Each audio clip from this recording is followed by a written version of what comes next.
Halo teman-teman, selamat datang di podcast terbaru Komunitas Pendar. Saya Silvana, saat ini saya bersama Santi dan juga Nana. Nana ini koordinator Kontras Aceh, dan kita juga ada Kak Rizky Afiat bersama kita hari ini. Halo Kak Kiki. Oke, Kak Rizky gimana kabarnya? Alhamdulillah baik, terima kasih banyak Silvana, Santi, dan Nana untuk undangannya bisa menemani jadi teman ngobrol di sini dengan kalian. Saya senang banget nih. Alhamdulillah Thank bisa you, Kak. bertemu. Thank you. Iya, Kak Rizky ini kita undang karena Kak Rizky ini udah uh, sudah banyak bekerja di isu perempuan dan isu perdamaian juga gitu. Kalau di Aceh kita kenal Kak Rizky ini di Liga Inong Aceh ya Kak kalau nggak salah. Dan terakhir aku lihat Kak Rizky melakukan penelitian dengan beberapa expert dari berbagai daerah di isu perdamaian. Dan terakhir beliau ini waktu aku hubungi lagi di Jepang, lagi ada pertemuan dengan SPF ya. Kak boleh cerita dong Kak tentang Kakak latar belakangnya, pekerjaannya dan sampai hari ini tuh gimana gitu, biar teman-teman tahu. Iya, makasih Silvana perkenalannya. Latar belakangnya ya, saya ya perjalanan saya lumayan panjang sih, tapi waktu kuliah saya ngambil studi politik gitu ya. Terus perjalanan saya di dunia riset dan isu perdamaian itu mulainya kurang lebih kayaknya sih, ya, seingat saya tahun 2009 gitu. Waktu itu saya ikut dalam kegiatan semacam workshop reformasi sektor keamanan gitu di Aceh pasca konflik. Itu yang nyelenggarain Friedrich Ebert Stiftung. Nah, waktu itu hitung-hitung baru lulus kuliah gitu ya, baru setahun lah lulus kuliah gitu. Tapi sejak dulu tuh saya selalu tertarik gitu sama isu konflik dan perdamaian. Jadi waktu SD dulu saya tumbuh dengan dengar berita gitu ya, ada perang Serbia Bosnia waktu itu. Terus dari percakapan yang saya dengar dari papa gitu ya, papa kan senang bahas politik gitu. Dan waktu itu baru ngeh gitu, oh ada pembantaian massal terhadap kaum muslim Bosnia waktu itu. Terus belakangan saya tahu itu genosida gitu, khususnya yang terjadi di wilayah Srebrenica. Nah, tapi di sisi lain juga secara personal, kakek saya lahir di Langkat gitu, dan dia dilatih di sekolah militer di Brastagi. Dan ya kita diceritain lah gimana kakek dulu ikut perang lawan Belanda gitu kan, pas agresi militer di Sumatera Utara. Terus kakek saya bawa truk isinya muatan senjata gitu, terus dibom, terus dia lompat gitu, terus dia dirawat di rumah sakit. Cerita-cerita kayak gitu lah ya biasa ya. Tapi itu bikin kakek saya akhirnya dia memutuskan untuk berhenti dari karir militernya gitu. Buat dia kekejaman perang itu nggak sanggup gitu dia lalui gitu. Dan jadi saya tumbuh dengan horizon tentang perang geopolitik, terus wacana soal konflik, dan persentuhan langsung saya gitu dengan riset di isu perdamaian. Dan ya persentuhan langsung itu sebenarnya pas saya terlibat di konteks Aceh pasca konflik itu. Memang paman saya sampai sekarang masih ada rumah di Samalanga gitu ya, rumah Aceh zaman dulu, rumah kayu Aceh zaman dulu gitu. Tapi saya nggak pernah dengar cerita-cerita beliau gitu tentang kekejaman pada saat konflik di Aceh gitu. Karena beliau juga dan keluarga juga sudah banyak yang akhirnya pindah ke Medan dan Jakarta gitu. Tapi dengan keterlibatan saya di Aceh lewat FES itulah saya memutuskan untuk ini wilayah yang saya pengen geluti gitu, lebih serius gitu. Dan keterlibatan pertama saya jadi aktivis di Liga Inong Aceh. Jadi Liga Inong Aceh ya mungkin didirikan tidak oleh kombatan Inong Balai langsung gitu ya, tapi lembaga itu membantu saya untuk melihat bagaimana perjuangan perempuan kombatan atau mantan kombatan GAM itu Dan mereka yang mendukung perjuangan pada waktu itu mendapat penguatan atau pemberdayaan politik. Tapi selain di LINA itu juga saya mulai ikut sebagai asisten peneliti di beberapa proyek ICAIOS, International Center for Aceh and Indian Ocean Studies yang berbasis di Banda Aceh gitu.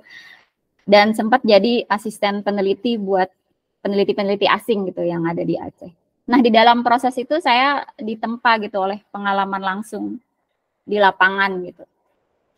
Gimana sih diterjunkan dengan wilayah yang baru, wilayah yang masih asing gitu, karena saya tumbuh besar di Jakarta gitu ya, dan saya agak tercerabut dari akar sejarah keluarga besar saya gitu. Jadi dari kota besar yang nggak ada konflik bersenjata, tiba-tiba saya memutuskan untuk terjun di wilayah pasca konflik. Ya kurang lebih sih latar belakangnya begitu. Minat saya mulai muncul gitu, ikatan saya dengan Aceh dan isu-isu pasca konflik sampai hari ini gitu. Wow, panjang banget kayak perjalanannya gitu. Dari yang jadi anak kota di Jakarta, terus diceburkan ke Aceh yang wow, luar biasa banget. Dari perjalanan kakak ini, kan kakak terlibat dengan berbagai macam orang ya, dari mulai kombatan, terus juga peneliti asing, terus juga pernah ke daerah-daerah yang konfliknya tuh lumayan kuat gitu. Pelajaran apa sih kak yang bikin kakak tuh kayak wow gitu, mind blowing gitu? Ini ada beberapa hal ya soal pelajaran, terutama kalau misalnya kita melihat dari lesson learn yang saya dapat sebagai peneliti gitu ya. Sebagai peneliti yang kemudian saya sadari adalah untuk bisa terjun serius di dunia riset itu pengalaman lapangan itu nggak cukup gitu kan. Itu harus terutama diiringi sama pertama kerja keras untuk bergelut dengan apa itu penelitian gitu, dan ketekunan membaca literatur relevan, terus melatih penulisan kita gitu kan. Jadi itu kerja fisik iya, kerja emosional iya, kerja intelektual iya gitu kan. Karena apalagi misalnya kita juga punya tanggung jawab yang lain gitu ya, dengan keluarga, dengan anak, dengan orang tua, dengan suami. Nah itu kan jugglingnya itu sebenarnya luar biasa gitu. Tapi kemudian itu pun nggak cukup gitu. Saya baru belakangan tersadar bahwa selain pengalaman lapangan, literatur, dan penulisan gitu, kita juga perlu kerangka analisis dan perspektif gitu sebagai peneliti. Ini penting untuk kayak membangun konsistensi dan komitmen kita dengan, karena peneliti itu kan juga soal apa dan siapa yang kita teliti gitu kan, dan untuk tujuan apa. Jadi kita punya komitmen apa dengan isu yang kita teliti, dengan orang-orang yang kita teliti gitu kan, dan tujuan penelitiannya gitu. Artinya kan riset tuh bukan semata untuk riset itu sendiri, atau bukan untuk karir intelektual aja gitu kan, atau sekedar riset pesanan donor gitu, terus selesai gitu kan. Riset itu kan ketika riset itu didorong juga oleh attachment oleh rasa keterikatan kita terhadap isu itu gitu, bahwa kita peduli dengan gimana sih caranya bahwa riset ini bisa bermanfaat untuk orang-orang yang kita teliti gitu kan. Dan gimana kerangka analisa kita itu nggak membuat kita berjarak dari riset dan tujuan riset gitu kan. Jadi itu menurut saya pembelajaran penting yang saya dapati selama bertahun-tahun ya dalam dunia penelitian gitu. Karena banyak sekali kan riset yang diproduksi, tapi akhirnya ya sekedar riset for the sake of research gitu, for the sake of international publications. Tapi apakah orang-orang yang kita teliti itu pernah membaca penelitiannya? Apakah yang aspirasi dari orang-orang yang kita teliti itu kita terjemahkan dan kita tafsirkan dengan bias atau dengan kebijaksanaan untuk memahami aspirasi mereka gitu kan. Jadi ini kita juga punya semacam tugas moral ya, tanda kutip tugas moral peneliti itu. Jadi nggak hanya mengekstrak data di lapangan, kemudian kita terjemahkan sesuka hati dengan kerangka analisis yang bias misalnya, untuk kepentingan menyenangkan pemberi dana kita gitu. Akhirnya kan riset itu jadi hilang maknanya itu sebetulnya. Nah, saya pikir pembelajaran penting dalam dunia penelitian itu gitu. salah satunya ya. Itu kalau di dalam risetnya itu sendiri ya, saya pikir. Oke. Wow, menarik sekali, Kak. Terus kalau misalnya di lapangan itu kondisinya gimana, Kak? Karena kan kayak Kak bersinggungan dengan para mantan kombatan, terus para aktivis, terus juga masyarakat masyarakat biasa gitu. Itu dinamikanya seperti apa, Kak, kalau di Aceh?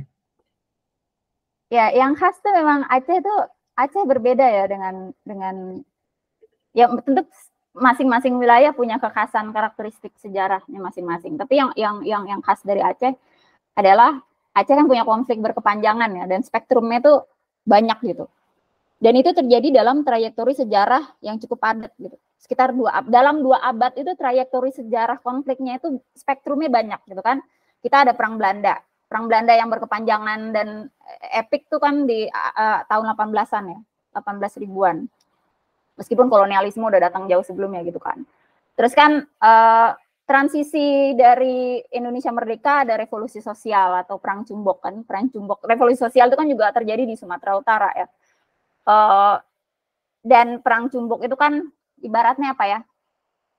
Dia fase yang kemudian membuat feodalisme itu berhenti di Aceh gitu. Berbeda dengan di Jawa yang masih ada kultur feodalisme.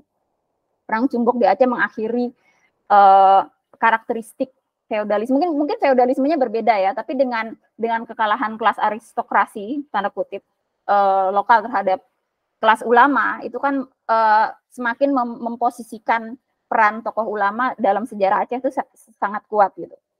Terus itu revolusi sosial ya, bisa kita bilang konflik horizontal. Kemudian kan ada perang DTI. Habis itu kan pembantaian pertama dalam tragedi 65 itu kan wilayah pertama itu kan dimulai di Aceh gitu ya. Meskipun dalam skala yang jauh lebih kecil daripada di Jawa misalnya. Dan terakhir kemudian baru setelah 65 kan tahun 76 mulai muncul GAM. Tapi itu kan diakselerasi juga kan oleh Exxon Mobil misalnya. Jadi masing-masing fase di dalam trayektori ini kan punya karakter, tipologi, dan aktor sendiri-sendiri gitu. Aktor Perang Cumbok beda dengan aktor DTI, dengan 65, dengan GAM gitu. Nah, yang membuat Aceh itu juga berbeda adalah fakta bahwa tsunami itu apa ya? Dia kayak menggulung gitu, periode panjang yang melelahkan dan berdarah-darah itu kayak semacam anti klimaks gitu, yang kemudian mengakselerasi proses perdamaian. Nah, kalau misalnya tadi mencoba menjawab pertanyaan Silvana ya, gimana dengan kondisi di lapangan? Sebenarnya trayektori sejarah itu mempengaruhi kesadaran psikososial dan historis orang-orang Aceh di lapangan gitu. Dan tidak mudah untuk kemudian kita menganalisis konflik Aceh hanya dari fragmen itu gitu. Hanya dari fragmen perang selama antara GAM dan RI. Jadi pertarungan yang muncul dan cara menafsirkan kekerasan dan bagaimana kekerasan direproduksi itu punya dimensi yang ya beragam gitu ya. Maksudnya karakter misalnya di Aceh Tengah itu berbeda konfliknya dengan di Aceh Pesisir misalnya, dan bagaimana wilayah Barat Selatan juga punya dinamika yang berbeda dengan pesisir dan tengah gitu. Tapi tetap dengan pola-pola yang sama gitu. Dan selama riset di Aceh itu juga saya keliling gitu ya, hampir ke semua kabupaten. Hampir semua kabupaten saya pernah nginep di situ kecuali Simelu, Gayo Luwes, sama apa lagi? Simelu, Gayo Luwes yang belum saya kunjungin. Kutacana itu Gayo Luwes bukan? Itu belum. Tapi selebihnya saya mencoba menyelami kondisi-kondisi di lapangan ya, dan menurut saya ya banyak hal yang bisa kita pelajari dari situ. Kurang lebih seperti itu. Moga-moga menjawab pertanyaannya. Iya ya, Kak. Kayak 2 abad itu kayaknya kalau dengar cerita Aceh itu kayaknya perang gitu kan. Sampai 2005 gitu, pasca tsunami, terus MOU, terus kayak nggak terlalu kedengaran lagi, kecuali konflik, maksudnya konflik sesama orang Aceh sendiri gitu, pasca damai gitu. Kalau dari catatan kakak gitu, kalau setelah 2005 ini kondisinya seperti apa gini? Karena kayaknya kan kondisi masyarakat pasca konflik itu akan berbeda lagi dinamikanya gitu ya. Iya benar, Silvana tadi dirimu nyebut tentang konflik sesama orang Aceh gitu ya, pasca konflik. Dan ini yang terlihat dari situasi pasca konflik itu kan sebenarnya istilah konflik dan pasca konflik itu kan hanya penanda ya. Ketika perjanjian MOU itu kan itu hanya menandai satu fase sejarah ke sejarah yang berbeda, tapi dia tidak berarti pasca konflik itu konflik selesai gitu kan. Ya ini antara kita mau melihat antara teori konsep resolusi konflik, pembangunan perdamaian, atau perspektif konflik gitu, bahwa konflik itu dia kan dialektis gitu ya. Jadi apa yang, ya mungkin kalau Galtung bilangnya negatif peace dengan positif peace. Negatif peace ya tidak ada dentuman senjata dan lain-lain, tapi masih ada bibit-bibit konflik atau konflik-konflik yang lain muncul gitu. Kalau saya melihatnya ya memang konflik itu dia punya dimensi laten gitu dan punya dimensi struktural yang nggak hanya bisa diselesaikan oleh perjanjian damai gitu. Dan untuk menjawab pertanyaan dirimu tadi gitu, salah satu kondisi juga yang unik dari konflik Aceh adalah pertama dengan dana multi donor fund nih. Dana MDF itu kan dana pasca tsunami yang kalau nggak salah dia dana bantuan bencana alam terbesar dalam sejarah, dan itu diperoleh oleh Aceh gitu. Dengan dana sebegitu besarnya dan dana rehabilitasi pasca konflik juga, itu kan kayak sebuah kejutan yang luar biasa gitu buat Aceh yang selama ini tertutup oleh konflik berkepanjangan gitu kan, dan tanda kutip diisolasi oleh Orde Baru. Itu satu. Sehingga ketika dana masuk besar-besaran, Aceh terbuka luar biasa, kelas-kelas penguasa baru juga mulai bersaing dan tumbuh dengan segala ketidaksiapannya gitu kan. Ketidaksiapan karena apa? Aceh nggak punya kelas menengah yang cukup mapan untuk menyokong transisi itu. Bahkan Aceh nggak melalui transisi dari masyarakat agraris yang lebih tradisional tiba-tiba harus mengejar pembangunan pasca konflik dengan industrialisasi yang belum ada. Artinya ini menciptakan peluang-peluang dan sudah terjadi gitu konflik ekonomi, karena pada masa transisi perdamaian itu saat ketika pasar sawit itu lagi booming. Pasar sawit lagi booming dan akhirnya akselerasi pembukaan lahan di Aceh itu yang tadinya pas konflik sempat tertahan itu jadi gila-gilaan, nggak terkontrol. Baik itu di wilayah yang seharusnya konservasi alam, wilayah yang seharusnya tidak dibuat jadi sawit, itu dibuat jadi sawit. Dan ini bukan sawit skala komunitas ya. Kalau skala komunitas udahlah gitu ya, semua orang-orang buka lahan sawit sendiri berapa hektar. Tapi kalau itu dilakukan oleh korporasi, baik oleh kapitalis lokal ataupun kapitalis nasional, nah itu juga udah menimbulkan gesekan di Aceh. Itu konflik yang mulai kelihatan. Yang kedua adalah warisan dari Orde Baru. Kalau saya ingat Prof. Eka Sri Mulyani bilang sebenarnya yang menyebabkan persoalan gender, kekerasan berbasis gender dan ketidaksetaraan gender di Aceh itu not so much budaya patriarki di Aceh. Karena Aceh secara kultural dia punya tradisi matrifokal gitu kan. Tradisi di mana garis perempuan ibu dan perempuan itu punya akses terhadap properti, kontrol terhadap rumah, kebebasan untuk bergerak, mobilitas sosial dalam ekonomi dan kegiatan sosial itu sebenarnya nggak ada batasan yang nggak ada restriction di tradisi Aceh gitu. Tapi yang paling berpengaruh terhadap problem kekerasan gender di Aceh adalah ideologi negara yang patriarkal dan maskulin. Nah ini dua hal yang berbeda gitu, gender state ideology dengan budaya patriarki yang sifatnya kultural. Yang paling destruktif adalah militerisme Orde Baru, dan itu adalah pengejawantahan ideologi negara. Yang paling brutal gitu ya. Dan dari situ reproduksi kekerasan itu kan dinormalisasi lewat penyiksaan, lewat berbagai beragam kekerasan gitulah yang kita sudah tahu ya. Dan di situ jadi saya pikir reproduksi kekerasan dan reproduksi konflik dengan wajah dan bentuk yang berbeda itu tetap punya tautan sejarahnya dengan konflik. Dan itu laten gitu di Aceh. Begitupun dengan di Aceh Tengah gitu. Riset kita dengan Sasakawa Peace Foundation gitu kan juga memunculkan bahwa yang terjadi gitu ya, ketegangan-ketegangan yang dimunculkan di Aceh Tengah benar meriah pada saat konflik antara Gayo Aceh dan Jawa gitu kan. Itu warisannya itu bisa sewaktu-waktu bisa meledak di era pasca konflik ketika tidak ada keadilan soal redistribusi kekuasaan politik dan ekonomi. Dan ini yang belum ditangani oleh pemerintah lokal.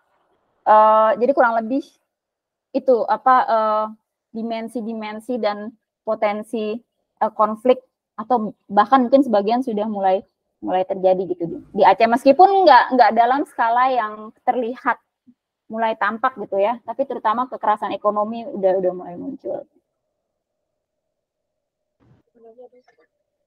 Iya, silakan Santi.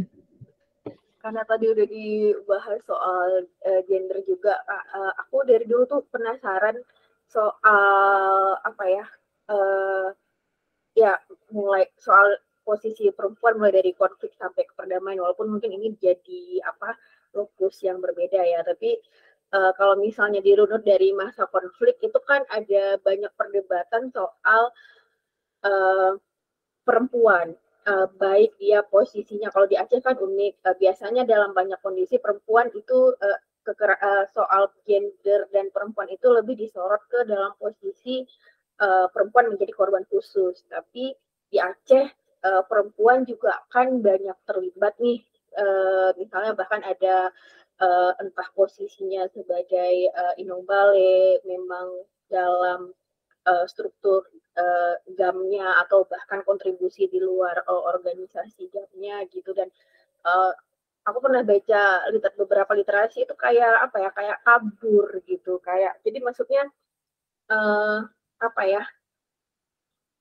posisi perempuan juga di masa perang itu juga kayak, aku nggak tahu, kayak misalnya kalau orang mungkin mencari literatur tentang GAM-nya itu kayak mudah, tapi kalau khusus tentang perempuannya apakah itu memang dituliskan dengan baik atau memang banyak riset di bagian itu, atau itu memang enggak jadi hal yang selama ini dijadikan penelitian khusus. Jadi gimana sih sebenarnya posisi perempuan dan entah itu kekerasan gender atau mungkin posisi perempuan juga sebagai pejuang gitu. Juga aku waktu kami udah terlibat di JSO dan segala macam itu kan Lina juga udah nggak ada lagi ya, sedangkan Lina dulu pernah setahu aku juga yang ini salah satu organisasi atau lembaga yang Selain dulu di Lina itu gimana Kak? Apakah memang di situ banyak perempuan pejuang juga dulu, dan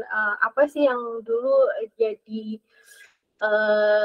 yang dilakukan terhadap perempuan-perempuan pejuang atau mungkin korban gitu? Jadi karena aku ngerasa juga ketika kemarin udah untuk cari hal-hal yang kayak gitu tuh kayak udah banyak yang kabur gitu. Iya, benar sih. Itu satu tantangan ya untuk menggali sejarah perempuan dalam gerakan perlawanan di Aceh atau berbagai bentuk keterlibatan perempuan pada saat konflik lainnya. Mungkin ya, menurut saya ada beberapa faktor ya. Pertama, memang Aceh itu kan budayanya budaya tutur ya, lebih ke budaya berkisah gitu. Dan ketika konflik selesai gitu kan, bentuk pengakuan dan bentuk penyebaran informasi tentang peran perempuan itu kan tertulis gitu. Orang mencari dokumentasi tertulis, mencari rekaman, dan tentu sebagai aktor yang berperang yang merepresentasikan aktor itu kan GAM gitu. GAM yang direpresentasikan oleh maskulinitas laki-laki dan kepemimpinan laki-laki. Sehingga perempuan itu kayak ada di latar belakang sayup-sayup, ada inong bale dan sebagainya. Itu satu. Tapi kedua, memang kalau misalnya dibandingkan dengan kombatan perempuan di Mindanao di bawah Moro Islamic Liberation Front, itu Mindanao itu dia lebih terstruktur dan lebih rapi, sehingga pengakuan terhadap gerakan perempuan bersenjata di dalam kelompok armed groups itu lebih mudah dicari gitu, lebih mudah dilihat, lebih mudah diakui. Nah, itu salah satu tantangannya. Memang ada perempuan-perempuan yang dilatih sebagai Inong Bale secara militer gitu kan di Aceh Besar, dilatih gitu, di PD gitu, dilatih gitu. Tetapi bedanya adalah yang saya lihat kalau di MILF, di Moro Islamic Liberation Front, itu jelas gitu. Mereka di bawahnya itu ada struktur namanya Bangsa Moro Islamic Women Auxiliary Brigade atau BIWAP. BIWAP itu jelas strukturnya, orangnya apa aja, anggotanya apa, dan mereka punya peran apa. Apakah mereka peran di bagian medis atau di bagian latihan senjata untuk membela diri gitu ya. Jadi mereka memang fungsinya itu tidak untuk maju ke medan perang gitu, tapi untuk membela diri gitu, dan tentara cadangan yang paling belakang gitu. Mereka juga ada misalnya untuk kesejahteraan sosial, ada ustazah-ustazahnya gitu. Jadi terstruktur gitu, terstruktur rapi dan memang secara formal diakui. Nah, pasca konflik di Aceh itu kan ada susah di-trace gitu, Inong Bale itu karena ada diskursus yang berlomba-lomba antara ada pengakuan, ada tapi juga di satu sisi ada peminggiran gitu kan, di satu sisi juga ketiadaan struktur yang rapih seperti layaknya struktur militer yang jelas gitu, sehingga susah dilacak gitu, dan banyak juga mungkin karena trauma dan juga karena kondisi-kondisi tertentu pasca konflik, perempuan yang ikut latihan militer di bawah GAM itu memilih untuk tidak mengekspos dirinya, memilih untuk ya udah, kekerasan sudah membuat mereka ingin hidup damai dan tidak ingin kembali disorot. Tapi juga kericuhan pasca konflik lewat ketidakmerataan distribusi bantuan dan berlomba-lombanya banyak kalangan gitu kan untuk mendapat porsi kekuasaan, tapi di sisi lain juga bagaimana menata kehidupan pasca tsunami, itu membuat dokumentasi perempuan Inong Bale dan perempuan yang pernah berkontribusi pada saat konflik itu sulit gitu. Jadi pencariannya baik lewat GAM maupun lewat kelompok aktivis akar rumput gitu. Nah, tapi satu hal memang yang paling banyak dan saya pikir paling bagus dokumentasinya adalah gerakan perempuan di Aceh gitu. Yang pada saat konflik saya pikir udah mulai masuk sebagai tenaga kemanusiaan, terus untuk advokasi HAM, penghentian konflik, murni untuk kemanusiaan gitu kan. Dan gerakan-gerakan perempuan seperti itu mewakili elemen masyarakat sipil, saya pikir pendokumentasiannya lebih rapi. Jadi saya pikir memang ada gap ya antara perempuan yang aktif di dalam gerakan sosial yang sipil dengan perempuan-perempuan yang memutuskan untuk berafiliasi dengan GAM. Dan saya pikir ini gap ini juga terlihat pada saat pasca konflik gitu. Jadi Kak, maksudnya sebenarnya memang ada kelompok Inong Bale itu walaupun dia nggak terstruktur ya, karena kan ada yang bahkan yang taraf paling ekstrim itu narasi yang menyatakan enggak, itu nggak ada, itu cuma dongeng aja gitu. Jadi karena kan memang kemudian ketika diminta oke bukti sejarahnya apa, itu ya nggak ada gitu, antara nggak ada atau tidak terdokumentasikan dengan baik, sehingga itu kan nanti efeknya juga termasuk ke pasca damai ya. Kalau misalnya mereka kasarnya kalau mereka nggak berkontribusi, tidak terbukti ada gitu, dan aku sendiri nggak tahu apakah memang di GAM sendiri, apakah pada masa itu aku nggak tahu apakah ada hasil riset dan temuan yang yang membuktikan mereka itu memang ada, dan pada masa konflik itu mereka memang, masa perang itu mereka memang berkontribusi, dan berkontribusinya itu sejauh apa. Kalau Inong Bale ini sebenarnya apa dan gimana sejauh temuan yang bisa kita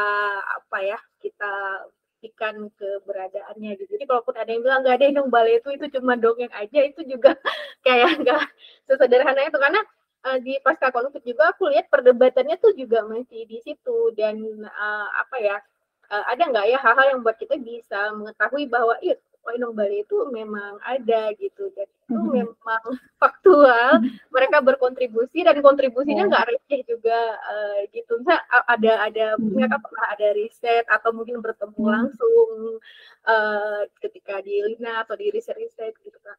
Ada, kalau itu jelas ada gitu. Cuma mungkin ini kan gimana cara kita mau mempunyai pendekatan terhadap fakta sosial ya, atau terhadap realitas sosial ya. Apakah kita mau sangat terukur dan sangat objektif rasional dengan mengutamakan mana bukti lapangan, mana ini dokumentasi yang tercatat dan tervalidasi dan sebagainya gitu kan. Sementara dalam riset feminis itu kan kita nggak bisa mengandalkan pada fakta-fakta yang sifatnya terukur dan bisa di-checklist satu persatu yang sangat prosedural seperti itu gitu. Riset feminis itu kan sebetulnya dia ingin menggali dan membongkar dan menyibak gitu ya realitas-realitas sosial yang selama ini tuh diselubungi oleh cara ilmu sosial tuh memahami realitas dengan maskulin gitu ya. Sementara kan agensi perempuan, misalnya kita sebutlah Inong Bale gitu ya. Ini kan agensi yang sebenarnya antara visible yang terlihat dengan invisible gitu kan, tidak terlihat. Karena yang kita pahami memang masa konflik itu kan pasti laki-laki yang di garis depan perang gitu ya. Dan perempuan itu kan dia berada di garis belakang gitu. Dan memang kalau misalnya kita temui satu persatu orangnya, dan Lina sudah melakukan itu gitu ya. Dan saya pikir beberapa gerakan perempuan lainnya itu memang ada perempuan yang memang ikut latihan militer gitu. Memang perempuan yang dia benar-benar gitu terlibat di dalam GAM sebagai Inong Bali, meskipun kata Inong Bali ini kan sebenarnya bukan sebuah penyematan resmi ya, bahwa ada deklarasi bahwa di atas struktur GAM ini ada yang namanya pasukan Inong Bali secara resmi gitu. Itu kan enggak gitu kan. Jadi karakter pasukan GAM itu memang tidak serapi struktur militer misalnya kayak MILF atau kayak People's Liberation Army di Nepal gitu. Dan itu kita maklumi gitu. Kita maklumi kondisi Aceh pada waktu itu gitu, pertempurannya juga sporadis gitu kan, alumni dari Libya datang juga terbatas gitu. Dan pendanaan juga terbatas, seragam juga terbatas, senjata juga terbatas gitu kan. Jadi mereka tidak rapi gitu. Tidak rapi secara struktur, terutama dalam melibatkan perempuan ya. Jadi kalau kita melihat sebagai agensi perempuan itu tinggal kita lihat bahwa itu ada dengan pengakuan mereka dan dengan fakta memang bahwa ada pelatihan militer untuk perempuan di Aceh gitu. Jadi saya pikir untuk mempertanyakan apakah Inong Bale itu dongeng atau sebenarnya itu nggak ada ya, secara fakta itu ada, tapi berapa jumlahnya dan perannya sampai sejauh mana gitu. Saya pikir lagi-lagi kita juga mesti memahami bahwa peran perempuan itu kan sangat berbeda dengan laki-laki, terutama di masa perang gitu. Jadi dia tidak harus diukur keterlibatan pasukan perempuan, tidak harus diukur sebagaimana kita mengukur keterlibatan pasukan laki-laki gitu kan. Bahwa dia mengantar makanan, bahwa dia megang walkie-talkie, bahwa dia menjadi intel di kampung-kampung. Hal-hal yang sifatnya non-militeristik tapi dia terlibat di dalam garis perjuangan itu bisa diakui sebagai, mereka bisa mereklaim sebagai itulah mereka sebagai pasukan Inong Bale gitu. Dan ini dan menurut saya valid gitu jika kelompok atau perempuan-perempuan yang terlibat di dalam usaha itu pada masa konflik dan menganggap diri mereka Inong Bale, menurut saya itu valid gitu. Semangat riset feminis itu mengakui pengalaman personal perempuan bersentuhan dengan fakta-fakta sosial itu gitu sih. Karena aku juga ngeliat kayak di berbagai daerah posisi perempuan militer ini kan memang beragam ya. Ada yang memang ada yang memang kayak yang kakak bilang tadi, di tempat tertentu dia itu memang terstruktur rapi, dilatih, bahkan ikut perang khusus, atau bahkan juga mungkin yang militeristik tapi enggak yang langsung perang di intel dan segala macam gitu. Cuman itu tadi aku juga kayak yang pasca damai itu juga jadi apa ya perdebatan, karena termasuk aku kayak pernah dengar, tapi Nana mungkin nanti bisa bantu ini juga sih, kayak kan ada tuh program-program ya baik yang untuk GAM-nya gitu, sehingga nanti kan ada pendataan khusus yang ketika ada apa namanya ya untuk aku nggak tahu apa sebutannya untuk kompensasi masa konflik dan segala macam, baik untuk ada yang untuk korban, ada yang untuk pejuangnya, ada yang untuk jadi kan nah perempuan untung-untung pun kalau misalnya di bagian korbannya juga dapat gitu kan. Ini kan lagi-lagi soal pendataan dan soal pengakuan terhadap kondisi perempuan ya kan. Tapi itu tadi di bagian pihak yang melakukan perlawanan pun kalau misalnya perspektifnya sangat maskulin kan nanti yang dianggap yang berjuang cuma laki-laki saja, padahal walaupun tidak harus perang pegang senjata, mungkin dalam posisi tertentu ya peran perempuan harusnya diakui, dan jika memang ada hak yang harusnya mereka dapatkan dalam posisi sebagai pejuang dan yang melakukan perlawanan kan harusnya kan juga dapat ya gitu, walaupun maksudnya baik untuk posisi kebutuhan dokumentasi sejarah atau juga termasuk dalam pemerataan hak pasca konflik gitu. Selama ini yang kakak lihat apakah memang pada akhirnya permasalahan tidak diakuinya perempuan dalam kondisi-kondisi tertentu itu memang kasih dampak ke hak-hak mereka dapatkan pasca konflik? Karena kalau kayak kakak bilang, akhirnya perempuan karena mereka sudah kebanyakan karena sudah kayak lelah, mungkin sunatan hidup, jadi akhirnya mereka juga jadi susah diakses. Padahal kan ada hak-hak tertentu. Ya memang harusnya sebagai posisi seperti itu nggak harus perempuan sendiri sih yang mengajukan diri gitu kan. Kayak misalnya ada lembaga-lembaga tertentu, negara dan segala macam ya, kalau misalnya emang niat untuk mengakomodir kebutuhan khusus perempuan ya mereka juga harusnya punya cara tertentu, walaupun kita nggak bisa berharap banyak mungkin ya untuk negara kita dan lembaga kita gitu. Tapi maksudnya namanya itu kan implikasinya jadi sangat serius ya bagi kehidupan si perempuan itu tadi gitu. Oke lah yang bagian dokumentasi sejarahnya nggak tertuliskan, tapi haknya juga masa nggak dapet sih gitu. Itu gimana sih kak gitu yang kakak lihat selama ini, terutama itu tadi efek tidak diakuinya atau tidak tertulisnya kondisi dan peran perempuan baik sebagai pejuang ataupun korban di pasca konflik gitu, yang di pasca damai. Gimana kak? Iya, benar sih, Santi, saya sepakat ya. Jadi ini kan sebenarnya ada 3, kalau si Nancy Fraser itu dia bilang ada 3 aspek yang saling terkait satu sama lain gitu dalam dan ini penting untuk kita kayak mau menganalisa bagaimana kapitalisme negara berjalan ya. Kalau untuk isu perempuan ya, pertama redistribusi gitu kan, redistribusi, representasi, dan pengakuan atau recognition, redistribution, representation gitu kan. Representation itu kan lebih ke dimensi politik dari relasi antara gender dengan politik atau negara dengan penguasa gitu ya.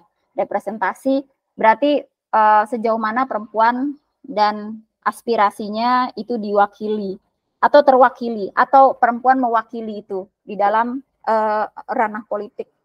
Itu representation. Yang kedua tentang recognition atau pengakuan. Recognition itu lebih ke ini maaf ada helikopter lah. Kedengeran ya? Nah, recognition itu pengakuan itu lebih ke dimensi kultural, dimensi budaya. Artinya ada pengakuan secara luas gitu ya, secara formal bahwa perempuan mengalami ini, perempuan ikut berjuang di sini, perempuan perlu mendapatkan ini gitu, perempuan juga punya peran di sini. Kan dimensi kulturalnya. Dan yang terakhir yang paling sering diabaikan adalah dimensi redistribusi. Dan ini adalah dimensi ekonomi. Karena ketika kita, oke, perempuan dikasih jatah representasi di parlemen, kuota 30% setiap partai politik, dan diusahakan di tingkat DPRA dan DPRK itu ada perempuan sekian persen kuota. Oke, kita udah dikasih representasi secara mekanisme. Tetapi apakah kemudian, nah itu juga bisa disebut sebagai recognition. Misalnya, oke, perempuan ada pengakuan ya. Oke, perempuan itu kita di Aceh ada Cut Nyadin, Cut Malahayati, ada Sultanah ini, Sultanah itu, ada Inong Balai dan itu. Oke, secara budaya diakui.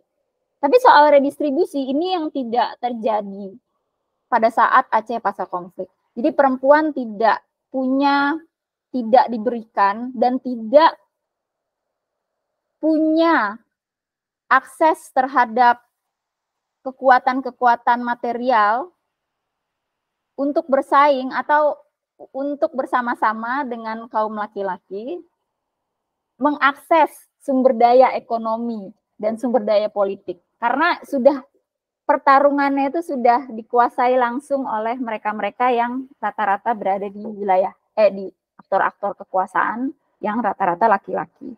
Kalaupun perempuan itu biasanya istri, kerabat dari penguasa laki-laki. Dan ini problem redistribusi ekonomi yang akhirnya berdampak pada pengakuan terhadap perempuan itu. Akhirnya apa? Akhirnya redistribusi itu melumpuhkan dimensi representasi dan rekognisi. Kita nggak bisa punya representasi dan rekognisi tanpa ada redistribusi yang adil. Dan itu yang menjadi PR besar pasca konflik. Terutama buat perempuan yang tadi dirimu bilang bahwa oke, perempuan-perempuan itu mungkin mereka sudah lelah sudah trauma dengan konflik, tapi kan harusnya ada lembaga yang tahu gitu loh, mereka kenapa nggak dikasih gitu kan istilahnya. Dan sebenarnya pendataan itu kan udah banyak banget kan di Aceh, mau dari tim KKR, mau dari tim pemerintah, mau dari NGO, mau dari Komnas HAM, itu data kalau mau dicari itu orang sampai capek disurvei gitu kan. Bahkan pas kita bikin riset 2.000 responden di Aceh, itu orang-orang juga kalau bukan karena kawan-kawan gerakan akar rumput, enumerator yang dengan sangat lihai melakukan pendekatan dengan tujuan itu banyak yang udah pada capek di survei gitu, kayak aduh apalagi nih gitu kan, ada bantuan nggak? Lu kalau lu nanya gua aja, buat gua apaan gitu kan, udah capek nih gitu kan. Kita paham gitu, itu yang tanggung jawab moral kita kan di situ, tapi dengan keterbatasan penelitian gitu kan. Riset dan advokasi itu kan berbeda, ya kan. Tapi kan kita bermaksud untuk memberikan informasi untuk advokasi. Jadi advokasi nggak bisa tanpa riset gitu kan, dan kebijakan nggak bisa tanpa riset. Tapi apakah pengambil kebijakan ini mau melakukan redistribusi ekonomi dengan mengakui mereka berdasarkan fakta dan evidence based gitu ya, hasil pengumpulan data. Nah itu yang tadi dirimu bilang, negara tidak, gimana kita mau bilang nih, nanti gimana kita mau bilang soal kalau dibilang nggak ada political will ya, masih kita salahkan political will ya, kasihan political will ya disalahkan. Ini sebenarnya kan proses yang sudah jadi persoalan struktural ya, tidak adil ini kan problem struktural, jadi dia saling mengunci gitu. Dan kondisi di Aceh memang kondisi material di Aceh itu menyulitkan perkembangan ekonomi yang bisa lebih egaliter, yang bisa lebih menyerap lapangan tenaga kerja itu ya memang bagaimana ya, karena konflik juga gitu. Konflik itu kan menghancurkan banyak hal ya, nggak cuma menghancurkan infrastruktur ya, tapi menghancurkan mentalitas komunitas, menghancurkan nilai-nilai komunitas. Jadi saya pikir ya butuh waktu gitu untuk membenahi semuanya gitu. Iya Kak. Jadi aku teringat dulu aku pernah baca satu buku Frantz Fanon. Jadi si Fanon bilang, tapi konteksnya itu kan Aljazair gitu, pasca dijajah sama Prancis. Si Fanon bilang pasca Prancis angkat kaki gitu, di Aljazair tuh muncul borjuis baru gitu, yang itu tuh orang yang dulunya tuh berjuang gitu loh. Terus kayak Aceh gitu juga gitu kayaknya kan, banyak mantan-mantan GAM yang kemudian merasa paling entitled gitu lah, merasa paling dia yang paling Aceh karena dia pernah begini gitu.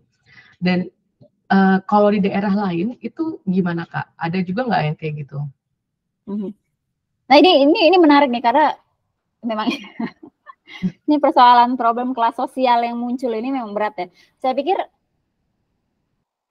dampak dari depolitisasi yang dilakukan oleh Orde Baru ya, itu adalah pasca DITI itu kan peran ulama di Aceh itu memang dicoba dilumpuhkan ya sama kebijakan Orde Baru.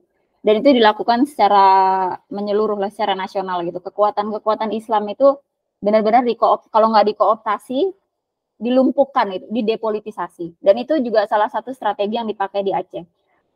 Tengku-tengku nggak lagi punya pengaruh yang sangat besar seperti era DITI dan sebelumnya. Meskipun masih ada, tapi posisinya lebih secara religius dan budaya dan penciptaan kelas teknokrat, birokrat itu muncul pada saat Orde Baru, termasuk di Aceh.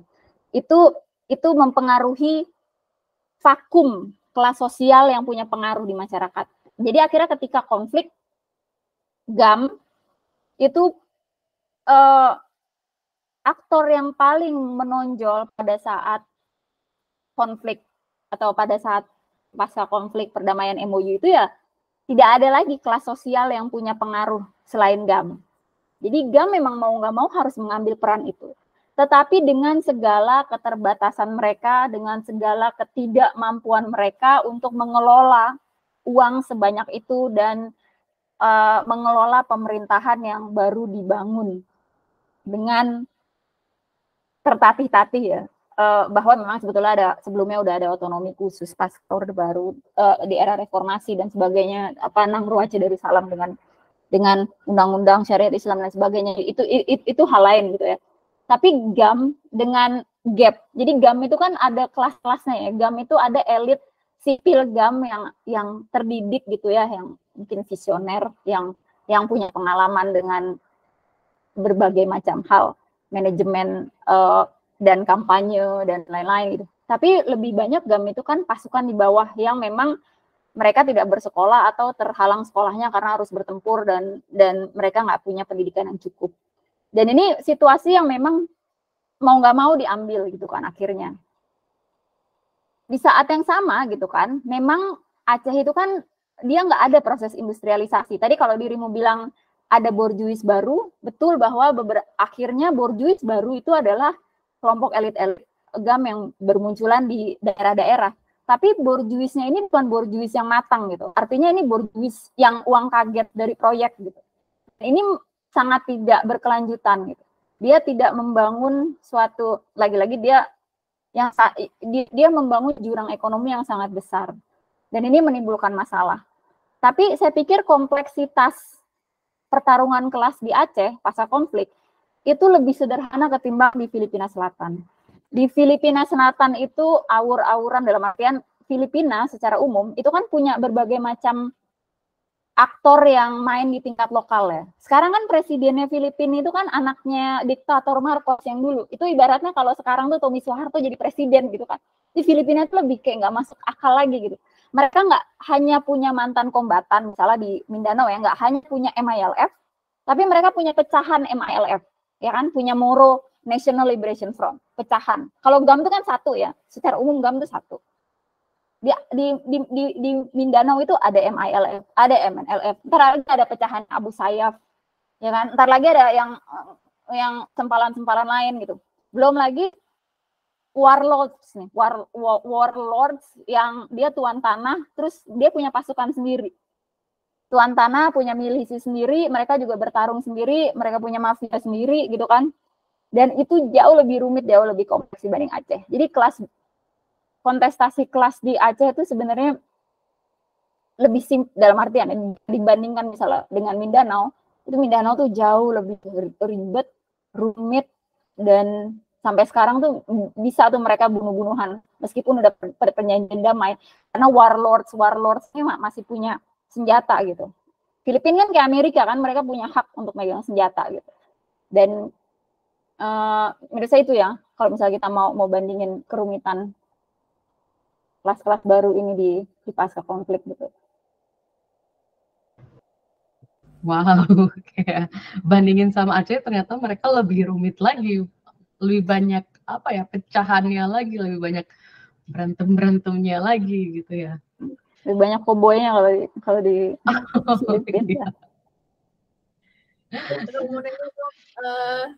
Ini kan jadi ingat karena di waktu MOU Helsinki itu kan aku pernah mendengar ada apa ya, kritik terutama dari aktivis perempuan Aceh yang menyatakan bahwa kita kok di MOU itu tidak melibatkan perempuan, ya maksudnya antara tidak melibatkan jumlah atau partisipasi negosiator atau apapun lah di perundingan itu ya secara proporsional, atau ada perempuan tapi hak-haknya apa ya, permintaan khusus atas hak perempuan untuk apa namanya, pasca konflik itu tidak terakomodir dengan baik gitu. Aku pernah dengar ada suara-suara sumbang oleh aktivis perempuan di Aceh di satu masa sepertinya. Gimana Kang lihat ini? Misalnya seberapa penting perempuan terlibat dalam proses-proses apa mediasi, negosiasi, perjanjian damai, partisipasinya sendiri sepenting apa, dan atau ada juga yang bilang kayak gini, ya nggak apa-apa kalau nggak ada perempuan, kan kami juga laki-laki apa juga bisa menyuarakan apa ya apa kebutuhan-kebutuhan dan aspirasi perempuan gitu. Tahu karena nanti ada yang bilang ya ada perempuan pun tapi aspirasinya tidak terpenuhi ya sama saja gitu. Akhirnya cuma jadi kayak aksesoris gitu. Oh, waktu ditanya kemarin ada kok negosiator perempuan, udah sampai di situ doang gitu. Juga selama ini yang kakak lihat itu yang terkait Aceh. Terus juga kayak yang di pengalaman mungkin kakak di tempat lain yang pernah kakak lihat itu gimana soal apa ya, perempuan dan apa posisi-posisinya dalam mediasi gitu Kak? Kalau dalam konteks negosiasi MOU Helsinki itu memang pertama memang ada upaya-upaya di mana karakter negosiasinya itu sangat elitis, dan saya pikir itu tipikal cara negosiasi perdamaian di era itu ya, di mana perempuan itu nyaris sama sekali nggak dilibatkan. Kalaupun dilibatkan, itu mereka diminta untuk berada di dalam posisi either you are perwakilan dari negara atau dirimu perwakilan dari kelompok yang bersenjata. Nah, pada waktu itu gerakan-gerakan perempuan akar rumput yang beribaratnya berkeringat dan berdarah-darah di lapangan itu memang tidak dilibatkan di dalam proses penjaringan atau mediasi perdamaian di tingkat yang lebih formal gitu. Bahwa mereka diajak bicara dan sebagainya itu iya, tapi aspirasi mereka atau perwakilan mereka itu tidak dibawa sampai ke tingkat yang lebih tinggi. Dan pada saat itu juga ketika tsunami terjadi, itu kan akhirnya yang paling dominan dan mengambil peran menonjol itu kan CMI di bawah Marty Artisari, Crisis Management Initiatives. Dan pada waktu itu memang tidak ada horizon soal yang kemudian kan muncul apa ya, ya mungkin berselisipan dengan resolusi PBB 1325 tentang Women, Peace and Security. Tapi pada waktu itu tidak ada di dalam horizon CMI ketika memediasi Aceh dengan GAM, Aceh dengan pemerintah Indonesia.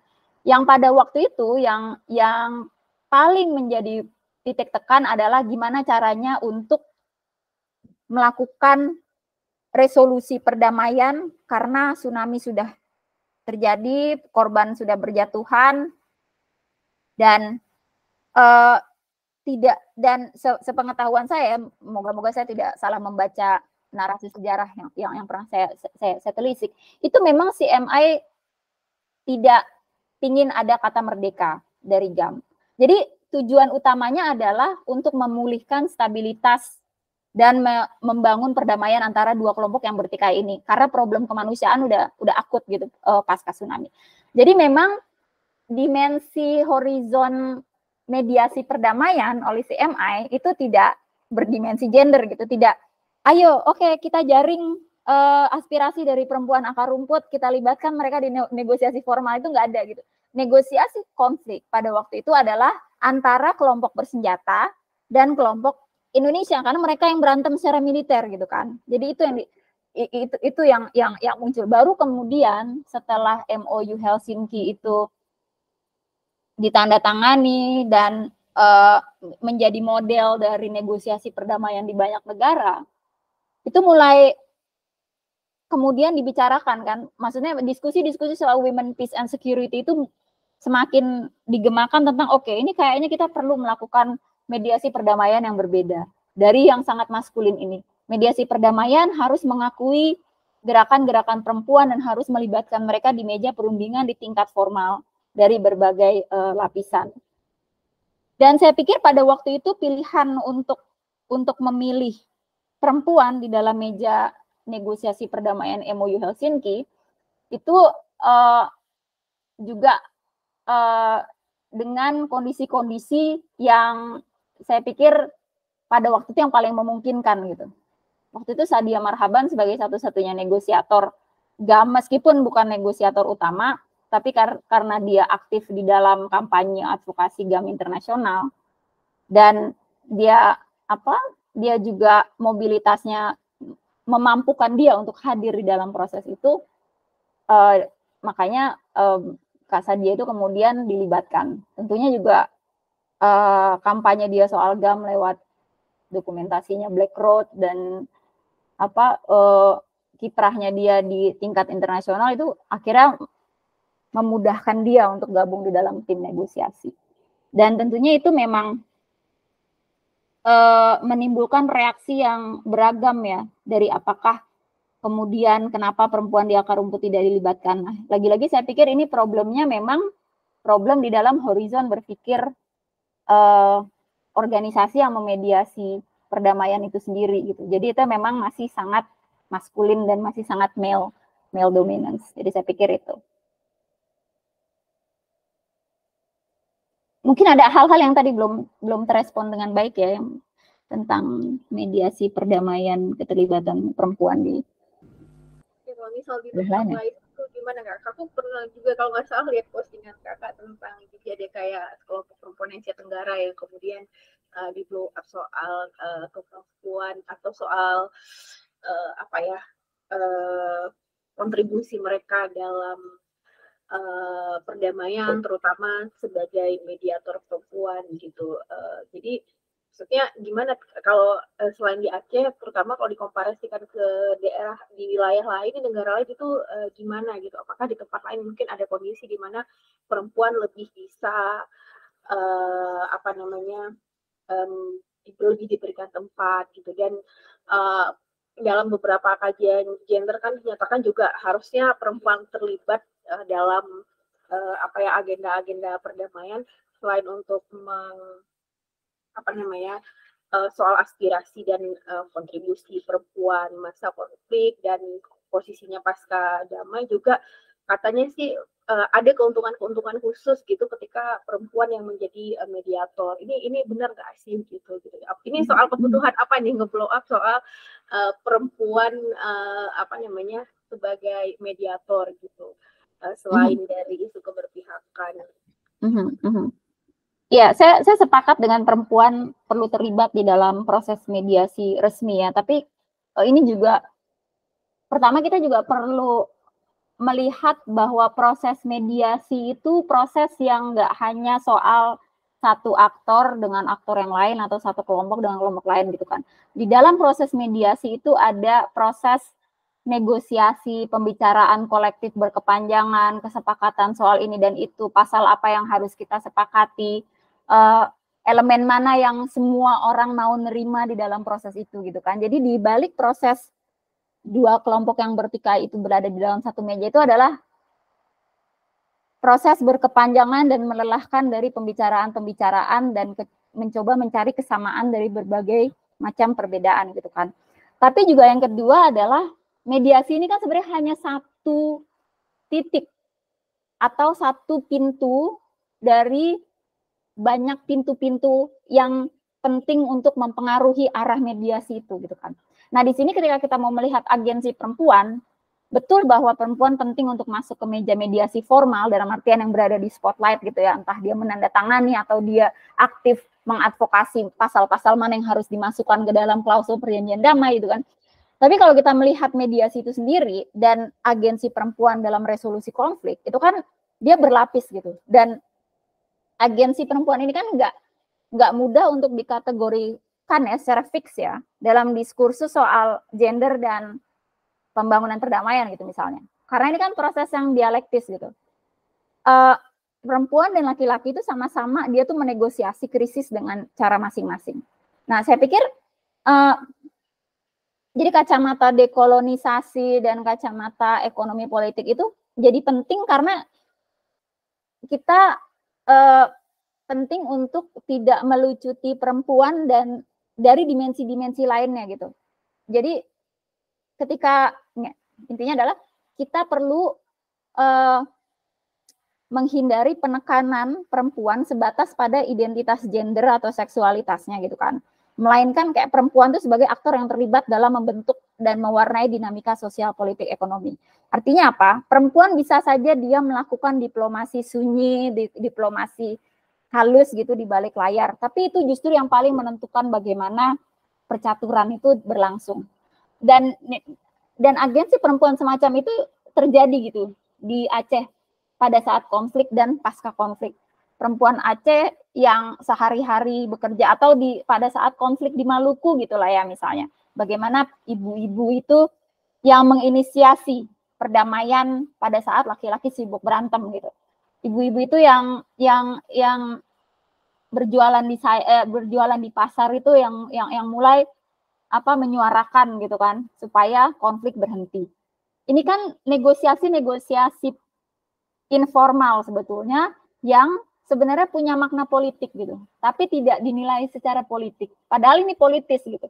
Negosiasi dan mediasi non formal di belakang gitu di balik meja formal itu sebenarnya punya kekuatan politik. Nah, jadi ini antara kita perlu memasukkan representasi perempuan di wilayah formal.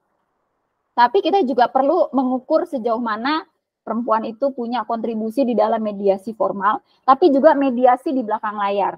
Dan mediasi di belakang layar ini bisa jadi formal dan tidak formal. Misalnya, yang dilakukan oleh banyak mediator-mediator perempuan saat ini adalah mereka negosiasi dengan kepala negara, dengan perdana menteri, dengan tokoh-tokoh elit kelompok bersenjata yang bertikai, tapi itu nggak di depan pintu gitu. Karena isunya sensitif. Mereka main di belakang. Mereka ketemu ini, mencari mana titik masuk untuk bisa bernegosiasi.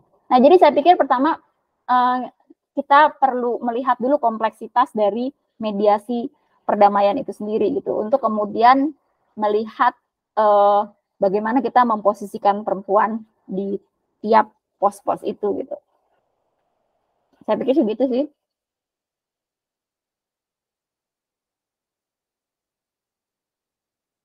Ngomong-ngomong yang di Filipina, di Filipina perjanjian damai resmi antara Moro Islamic Liberation Front dengan Republik Filipina itu ada perwakilan perempuannya, negosiator perempuan dari kelompok dari Filipina itu sendiri, dan itu resmi. Itu kok bisa Kak, itu apakah maksudnya emang dikondisikan sejak lama, dilatih, atau memang kesadaran dari kelompok pejuangnya sendiri, ayo kita hadirkan perempuan, ataukah mungkin dari pihak lembaga yang mediasi itu gimana kok bisa sampai seperti itu? Dan dampaknya dengan adanya mediator perempuan di masa itu gimana? Saya pikir itu campuran dari banyak faktor ya, tentunya skill negosiasi itu kan beda ya dengan skill yang lain ya. Ketika kita menegosiasi dan memediasi itu kita harus copot dulu nih baju aktivis kita. Karena kalau kita pakai baju aktivis misalnya ya, kita pakai baju aktivis sebagai mediasi, kita nggak akan dipercaya gitu. Karena orang tahu kita punya tujuan yang jelas dan keberpihakan terhadap satu kelompok gitu kan. Atau kalau misalnya kita aktivis sosial, tapi kita menjadi mediator perdamaian, itu kita harus diposisikan di pos-pos tertentu dulu. bedanya mediator perdamaian dengan aktivis perdamaian, itu mediator perdamaian, dia mesti bisa main dengan fleksibel dan harus bisa paham psikologi negara dan psikologi kelompok yang bersenjata. Dan dia harus bisa menunjukkan bahwa dia berada di posisi yang netral. Ini kalau mediasi ya, bukan negosiator perdamaian dari kedua belah pihak. Ini dua hal yang berbeda ya. Mediator dan negosiator. Negosiator bisa jadi dari dua kelompok yang bertikai gitu kan, either dari negara atau dari kelompok bersenjata. Tapi kalau mediator, dia harus di tengah gitu kan. Ya kayak Marty Attisari lah misalnya mediator gitu ya. Tapi kalau dia mediator perempuan, sejujurnya orang nggak akan melihat lu perempuan atau laki-laki. Orang yang lagi, kelompok yang lagi berantem nih, misalnya negara sama kelompok mana di Afrika gitu. Terus mediatornya mereka bilang, oh kami butuh mediator perwakilan gender, kami butuh mediator perempuan. It's not going to happen. Mereka nggak peduli lu laki-laki apa perempuan. Jadi ini dunia yang netral gender. Tapi yang menarik adalah mediator perempuan bisa menonjolkan karakteristik perempuan mereka di dalam proses negosiasi itu atau di dalam proses mediasi itu tanpa self entitled bahwa gue perempuan. Gue harus punya perwakilan di sini. Karena gue bisa membawa aspirasi perempuan, no it's not going to happen, people would not listen gitu. Nah itu satu kalau mediator ya. Orang akan respect kalau lu tegas, lu bisa jadi wasit, you tahu apa yang you omongin, regardless of your gender gitu kan. You mau binary, mau non-binary, mau laki-laki perempuan, lu ngomong jelas nggak gitu kan, intinya itu. Dan lu ngerti nggak politik internasional, lu ngerti nggak negosiasi internasional kayak gimana, hukum internasional, kebutuhan kita apa, latar belakang historis kita apa, kenapa kita mau ngumpul di sini di moderasi sama ente gitu kan. Kalau negosiator dari dua kelompok ini gitu kan, ya itu juga ini dua hal yang berbeda gitu kan. Bisa jadi karena memang preferensi dari kelompok itu. Negara punya preferensi sendiri, misalnya perempuan ini buat pajangan, soalnya dia kayaknya bagus. Atau emang dia pinter ngomong gitu kan. Atau dia bisa ya entahlah, pokoknya negara punya kepentingan apa. Atau kelompok bersenjata karena kebetulan dia ada dan dia simpati dengan perjuangan kita dan dia ada gitu pada saat itu gitu. Ya udah dia dilibatkan. Jadi antara partisipasi bermakna dari negosiator perempuan atau partisipasinya ya sekedar partisipasi. Nah, ini kan perempuan juga bertarung di sini sebetulnya. Perempuan nggak sekedar aktor pasif yang ya udah saya terima aja. Enggak gitu kan. Mereka juga harus bertarung di dalam lingkungan yang maskulin itu gitu.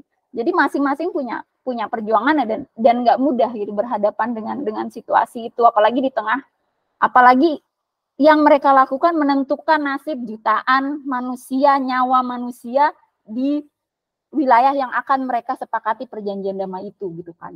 Jadi ini bukan sekedar representasi aja gitu kan. Jadi itu tanggung jawabnya besar gitu.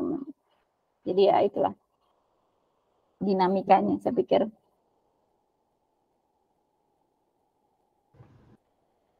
Santi gimana? Ada yang mau tanya lagi? Sementara udah. Oke, jadi menarik banget yang kakak bilang tadi. Aku jadi teringat sama riset terakhir kakak sama Sasakawa. Itu gimana kak? Ceritain dong, karena kan kayak ini beda banget ya. Dan ini nggak cuma Aceh kan, tapi ada daerah lainnya juga. Gimana tuh kak?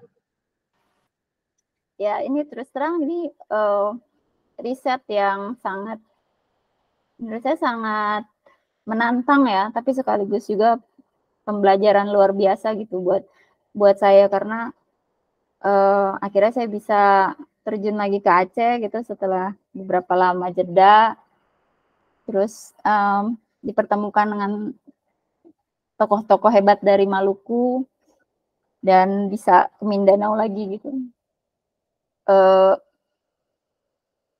Yang saya lihat adalah ya, ini sekilas tentang riset ini sebenarnya kita ingin melihat bagaimana maskulinitas dan kesetaraan gender itu berperan di dalam pembangunan perdamaian pasca konflik gitu kan. Dan memang SPF dari awal meminta kita untuk mendesain risetnya. Jadi mereka punya beberapa research questions, kemudian mereka kasih ke Integral, Terus mereka minta kita ngembangin research, pertanyaan riset itu menjadi desain riset. Kita disuruh bikin indikator, kita suruh bikin kuesioner, terus kita disuruh bikin kerangka penelitian. Akhirnya kita ajukan kerangka konseptualnya dekolonisasi dan feminis interseksional dan ekonomi politik, macam-macam. Tapi kita mau melihatnya sebagai satu sistem gitu, dan kita juga mau menantang perspektif yang sangat bias barat gitu terhadap dimensi maskulinitas dan kesetaraan gender. Dan yang selama ini dilihat gitu ya, bahwa oh kesetaraan gender berarti ini berarti perempuan harus begini, laki-laki harus begini gitu. Dan ketika kita turun lapangan, itu kita temukan kekayaan dimensi maskulinitas dan dimensi kesetaraan gender yang sangat menarik gitu, bahwa sebenarnya maskulinitas itu dia tidak bisa masuk ke dalam, dia tidak bisa difikskan ke dalam satu kategori, either dia toksik atau dia negatif atau dia positif dan sebagainya. Jadi maskulinitas dan kesetaraan gender itu dia punya dualismenya gitu. Apa yang kita misalnya nilai proteksi dari maskulinitas, di satu sisi itu bisa kesannya mensubordinasi perempuan dan mendominasi perempuan, tapi di sisi lain juga dia melindungi dan dia membuat stabilitas sosial di komunitas gitu misalnya. Jadi saya pikir dimensi ini menarik ya, karena SPF juga minta kita bekerja langsung dengan gerakan perempuan akar rumput. Dan ini yang menarik tadi ya, kalau misalnya kita hadapkan dengan tadi mediasi, dunia mediasi, dunia negosiasi konflik yang kesannya sangat elitis gitu ya. Sementara dunia gerak aktivisme sosial perempuan akar rumput inilah mereka yang membentuk dinamika di lapangan gitu. Mereka lah aktor yang memainkan peran penting gitu dalam pembangunan perdamaian di tingkat komunitas. Jadi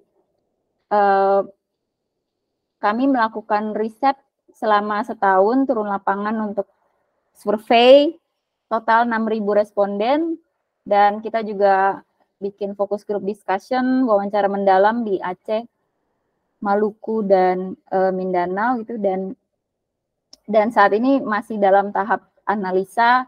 Jadi temuan-temuannya sudah kita bahas, alhamdulillah, dan moga-moga bisa diluncurkan tahun depan gitu. Tapi kurang lebih yang kita temui ya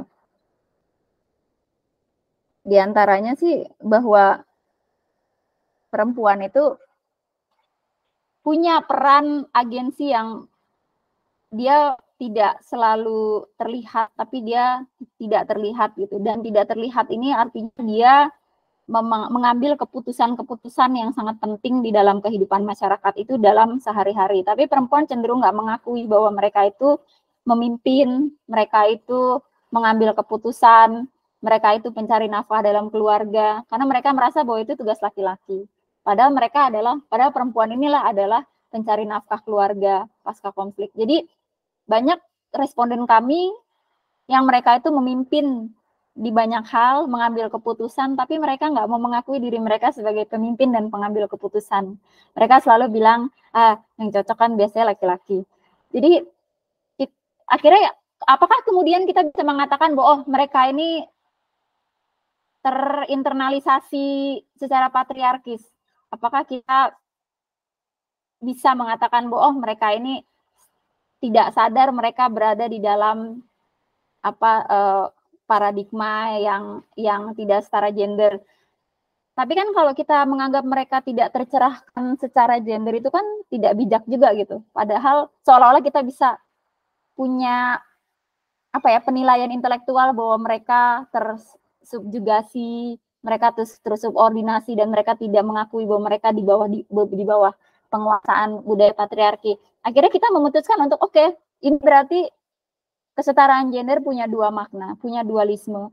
Maskulinitas punya dualisme, bahwa perempuan itu sebenarnya memang dia punya peran sebagai pemimpin pengambil keputusan, tapi di dunia di ranah yang invisible, di ranah yang dia tidak tampil. Sehingga kita mencoba untuk kemudian mendekonstruksi dikotomi publik privat, bahwa seolah-olah ranah privat itu tidak bernilai seperti publik, seolah-olah perempuan yang hebat itu berarti perempuan yang bisa keluar dari ranah privat dan dan eksis di ranah publik, seolah-olah itulah perempuan yang tercerahkan gitu. Tapi kan realitasnya di lapangan tidak seperti itu gitu. Dan kita tidak bisa mengatakan bahwa perempuan yang bekerja setengah mati di rumah sebagai istri, sebagai ibu, dan sebagai korban konflik itu tidak berdaya gitu. Karena kan kondisi struktural juga kadang membuat mereka harus mengambil banyak peran di ranah domestik. Gitu. Jadi kita mau melihat dimensi-dimensi itu.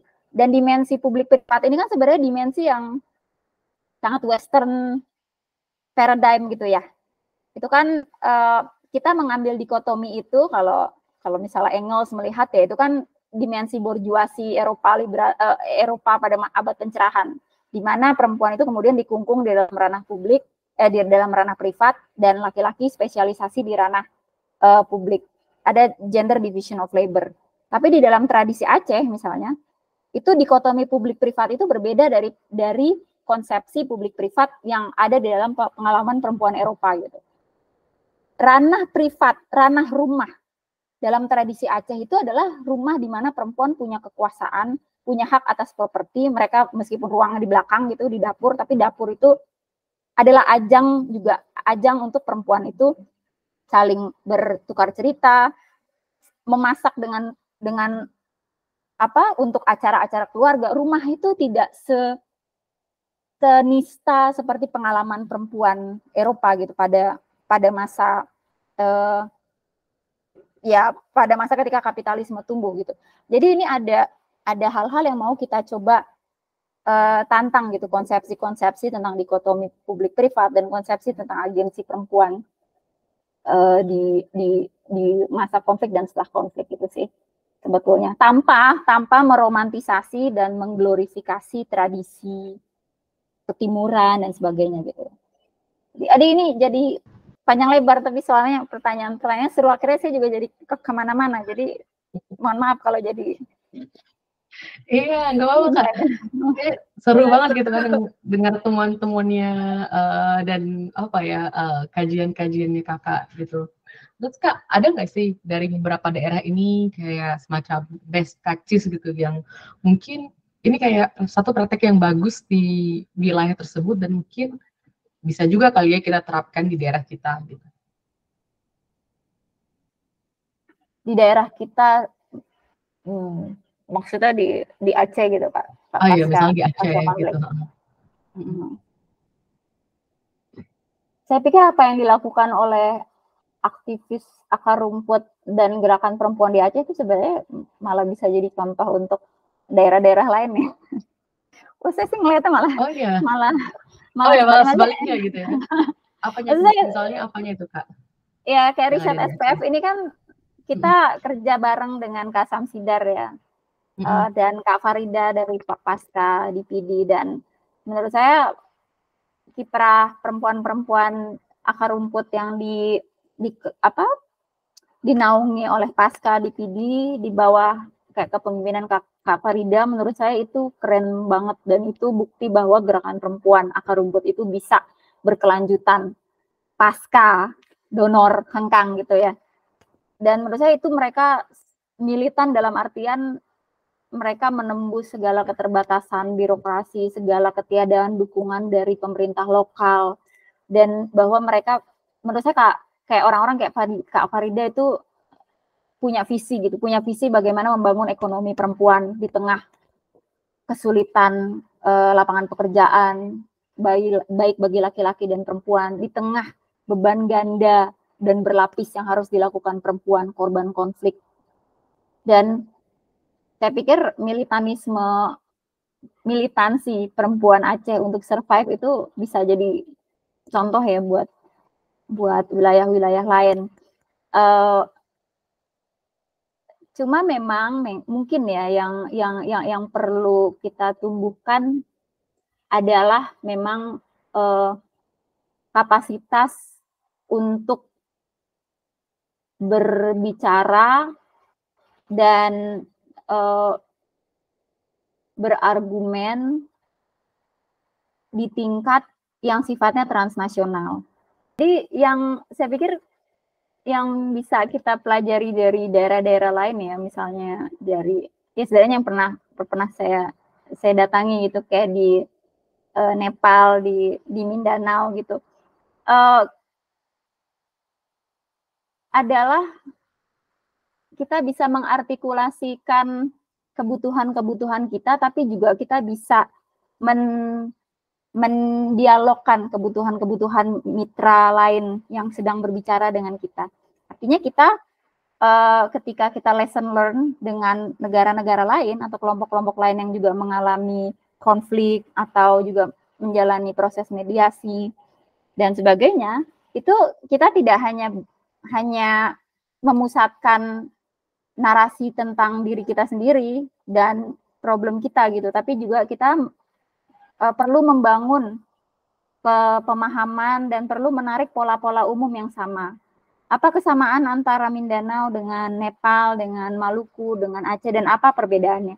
Karena dengan membangun kapasitas itu kita akan membangun kapasitas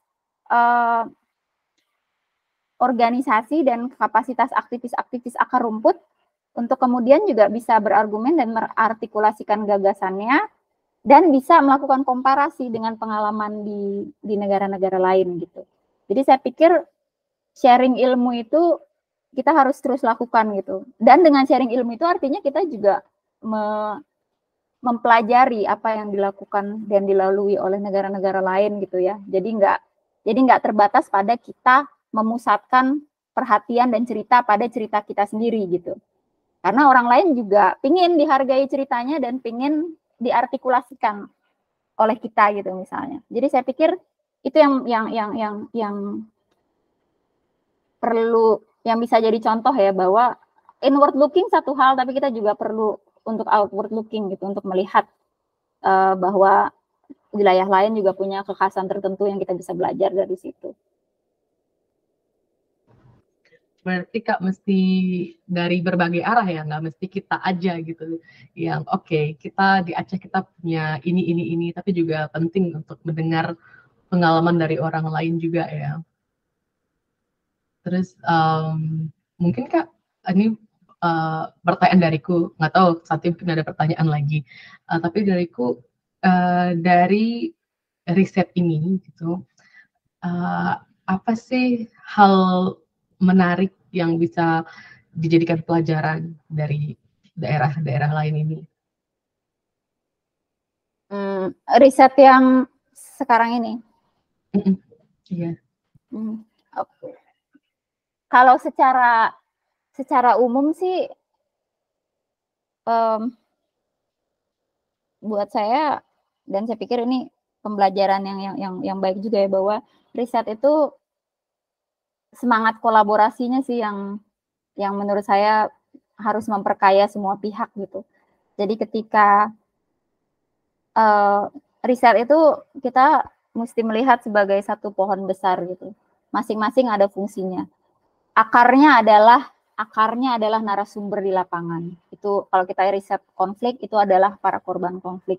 Itu adalah masyarakat di garda depan yang berhadapan dengan dampak dari konflik sehari-hari. Mereka adalah akar dari riset ini. Tanpa mereka, riset ini bukan apa-apa. You mau PhD, kita mau master, ya kan, dengan turun lapangan. Kalau nggak ada mereka, nggak jadi apa-apa gitu kan. Kita ini nggak jadi apa-apa. Kita cuma membahasakannya aja dalam bahasa yang lebih intelektual gitu kan sebetulnya. Tapi juga di dalam akar itu kan ada batangnya. Batangnya itu ya saya pikir itu enumerator atau orang-orang yang mengambil data di lapangan. Itu bisa jadi asisten peneliti, bisa jadi ya surveyor gitu, yang mengetuk pintu satu-satu berhadapan langsung dengan resiko-resiko penelitian. Mau diusir, mau ditolak, mau dimarah-marahin gitu kan, harus naik motor jauh, naik gunung segala macam. Itu mereka batangnya gitu. Dan cabang-cabangnya ini kan peneliti-peneliti yang kemudian bikin konsep, bikin kerangka penelitian, bikin pertanyaan penelitian. Kita yang kemudian menumbuhkan gagasan-gagasan itu dan membahasakan itu secara akademis gitu kan. Baru daun-daunnya itu, bunga-bunganya itu adalah outputnya kan, entah publikasi, entah policy advokasi, entah apakah itu dalam proses itu kita mau langsung terlibat di dalam kegiatan-kegiatan komunitas gitu. Jadi satu batang pohon ini ada fungsinya masing-masing dan tidak ada yang lebih tinggi, lebih canggih, lebih dahsyat daripada yang lain gitu. Masing-masing punya kontribusi dan punya nilainya. Dan tapi kita juga harus mengakui bahwa ada jurang antara mereka yang memproduksi pengetahuan atau knowledge yang kecil ya. Knowledge production yang kecil yaitu narasumber dan enumerator dengan knowledge production yang besar, yaitu lembaga-lembaga riset yang rata-rata berbasis di negara-negara tanda kutip maju. Knowledge production yang besar, kampus-kampus di Amerika dan di Eropa. Dan itu warisan kolonialisme, karena kolonialisme melahirkan orientalisme yang memproduksi pengetahuan untuk kepentingan kolonial. Kita ini kan cuma jadi objek peneliti aja gitu kan.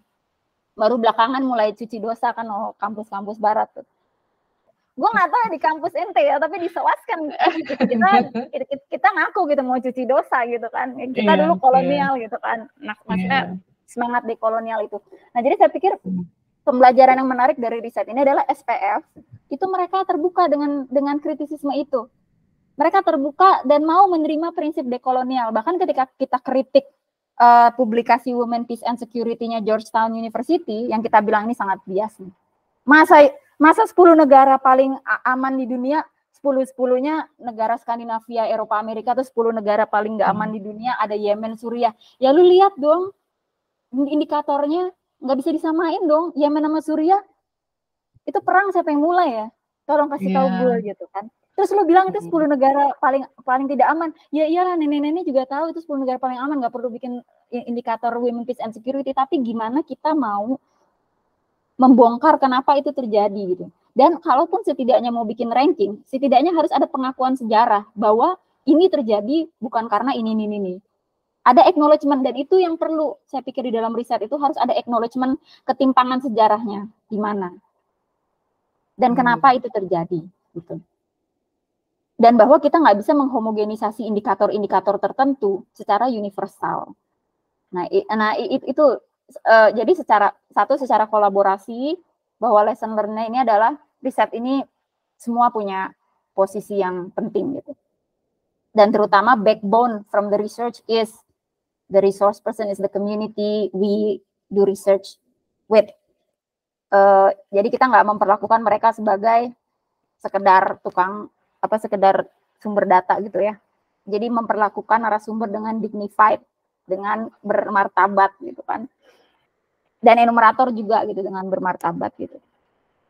Kedua, risetnya harus sampai kepada narasumber, harus kepada ke komunitas. Jangan risetnya nggak bisa diakses sama orang-orang di bawah. Artinya apa ya? Risetnya itu cuma nyangkut di atas doang di tingkat elit buat prestis publikasi internasional gitu. Nah itu juga. Yang ketiga yaitu kita mengakui ada gap antara knowledge production yang big K itu dengan small K. Jadi saya pikir Aceh ini, masyarakat Aceh udah banyak banget jadi narasumber untuk peneliti-peneliti dari mulai peneliti master, peneliti PhD, peneliti NGO internasional. Ini waktunya kita membangun riset yang bisa sama-sama bertumbuh lah gitu. Gimana caranya ntar ya tentu dengan segala keterbatasan ya, karena lagi-lagi riset itu tetap ada keterbatasan dana, keterbatasan administrasi, keterbatasan birokrasi, tapi setidaknya harus ada acknowledgement, recognition soal keterbatasan itu dan gap-gap itu. Dan kita tetap membangun riset ini sifatnya kolaborasi. Jadi kita terima masukan dari semua pihak dan nggak bilang, oke, ini kayak gini pertanyaannya. Turun di lapangan, tanyain ini gitu. Enggak gitu, harus proses yang kita brainstorming bareng-bareng gitu sih. Jadi itu yang membuat semua pihak di dalam penelitian ini merasa mereka dilibatkan dan punya saham, tanda kutip, punya saham di situ karena mereka aspirasinya didengerin, inputnya, analisis lokal mereka didengerin gitu-gitu. Jadi saya pikir itu yang saya sangat bersyukur gitu dalam riset ini, karena sangat terbuka untuk didebat, untuk diajak ngobrol, itu sangat bermakna sih menurut saya. That's really cool, Kak. Karena biasanya kita dengar orang bilang Aceh ini lab ilmu pengetahuan sosial. Jadi kayak selama ini kita coba jadi objek aja sih gitu. Nggak benar-benar terlibat dalam proses pembuatan, pembentukan pengetahuan yang kayak Kakak tadi bilang. Dan your research is really cool, Kak. It's awesome. Thank you for sharing. Amin. Aku mau nanya sedikit nih, Kak. Silakan. Ini karena ya aku misalnya baru ya sebelum bahas tentang isu gender sendiri atau isu perempuan di konflik dan perdamaian juga aku jadi ingat gitu kayak isu konflik ini mau dilihat pakai sudut pandangnya siapa, apalagi kalau misalnya kayak negara ketiga jadi labnya orang-orang barat kayak gitu, dan mereka melihat konflik dengan sudut pandang kolonial gitu kan. Jadi saya aku jadi penasaran apakah memang selama ini kan kita kesannya melihat bahwa seolah-olah awalnya riset tentang konflik nih ya udah kayak netral, tapi ternyata enggak, kamu mau pakai sudut pandang apa, apalagi kayak Kakak bilang gitu, orang barat melihat konflik di tempat kita itu dengan sudut pandang mereka yang membuat akhirnya sudut pandang konflik dan perdamaian di tempat kita itu jadi kayak kadang-kadang bisa ngerendahin. Ya gimana lah, sudut pandang kolonial terhadap masyarakat jajahan kan bisa jadi frame yang sangat jelek dalam melihat konflik itu sendiri. Apakah itu memang sering terjadi gitu? Karena sebelum bicara misalnya perempuan atau jangan-jangan banyak penelitian soal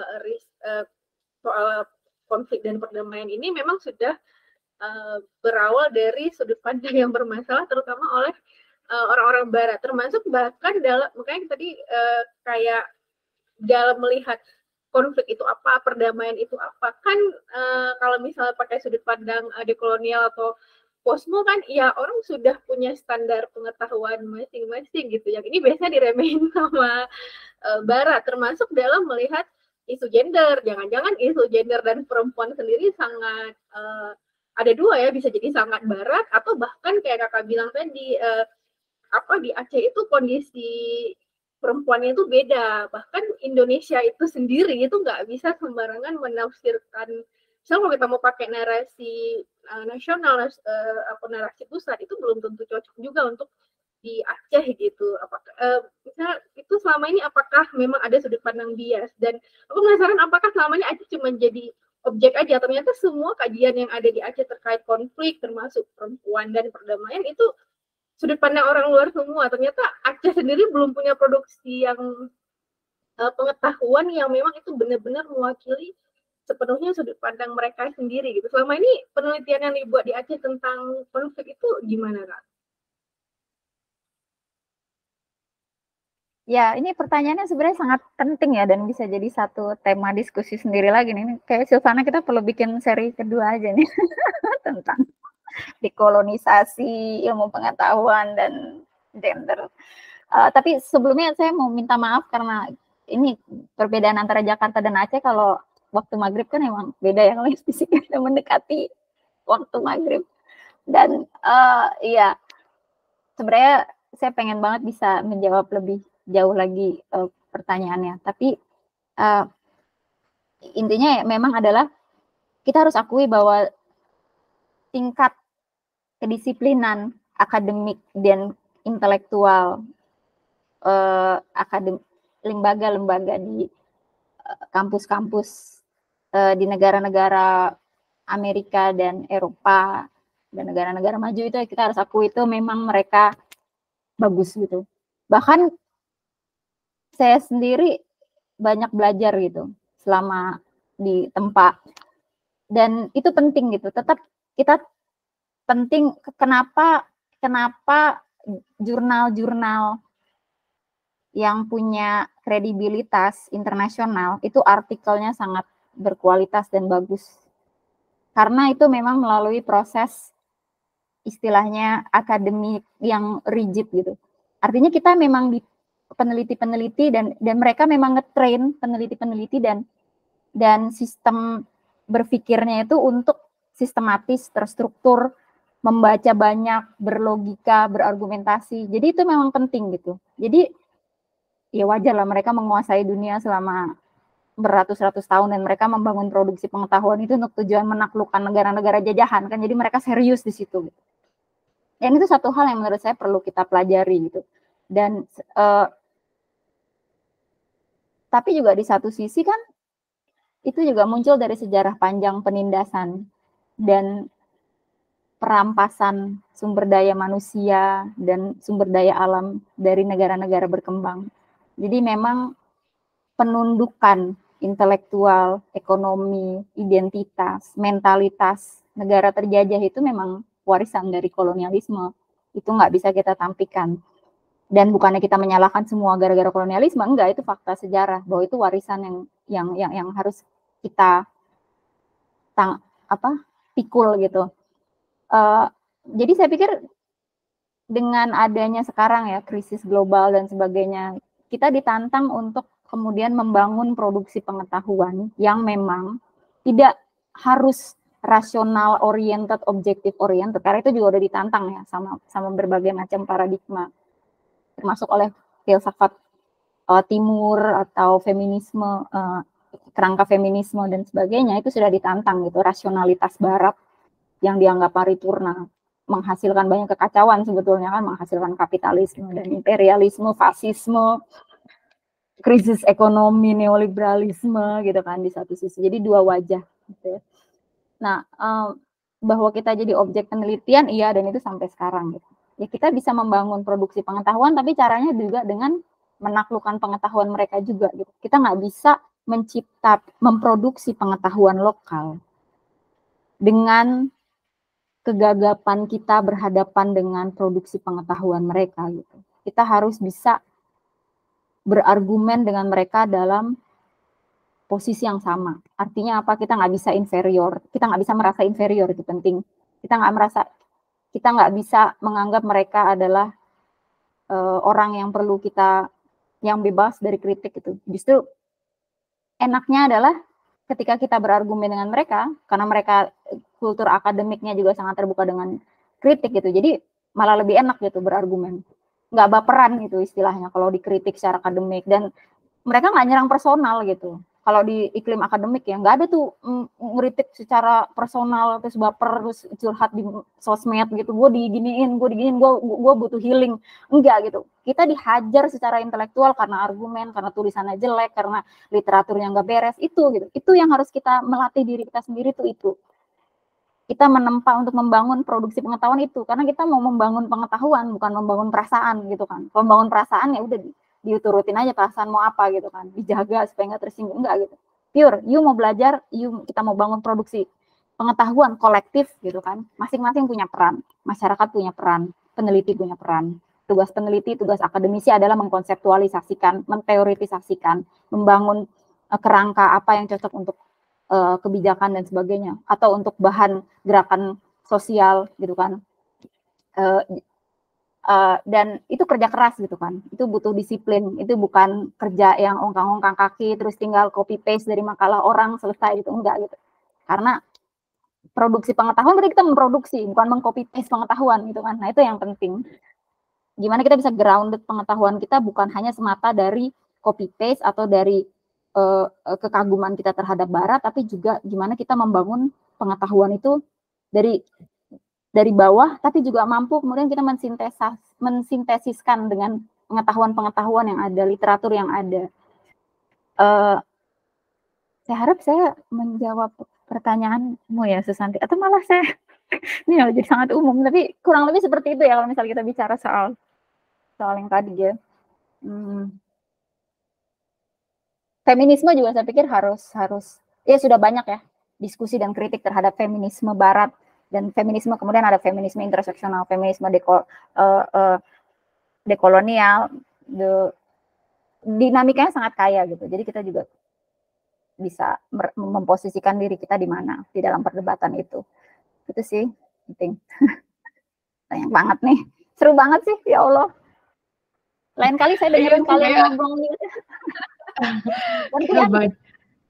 Kita selama ini 2 jam ini kayak banyak banget mendapatkan berbagai informasi dan pencerahan dari kakak, dan wow, ini kayaknya kalau dilanjutin ini panjang banget nih, mesti dibikin sesi selanjutnya nih ya. Oke. Makasih banyak Kak buat sharingnya, buat pengetahuannya juga, buatku pribadi ini kayak wow, aku dapat banyak perspektif baru gitu dari cerita-cerita pengalaman kakak dan apa yang udah kakak lakuin gitu. Makasih banyak untuk waktunya, untuk ilmunya juga gitu. Ini wow. Banyak, sama-sama Silvana dan Susanti ya. Dan mohon maaf ya kalau ada hal-hal yang kurang berkenan dalam cara saya menyampaikan, mungkin karena ada banyak yang mau disampaikan, tapi banyak dapat refleksi dari diskusi hari ini. Ya, insya Allah kapan-kapan lah kalian juga yang bercerita pada saya ingin sekali juga kita bercerita-cerita dan saya mendengarkan, moga-moga ada kesempatannya, insya Allah. Oke, makasih banyak Kak Rizky Afiat, teman-teman. Sekian podcast kita kali ini. Lain kali kita ketemu lagi di podcast selanjutnya. Sampai jumpa. Bye.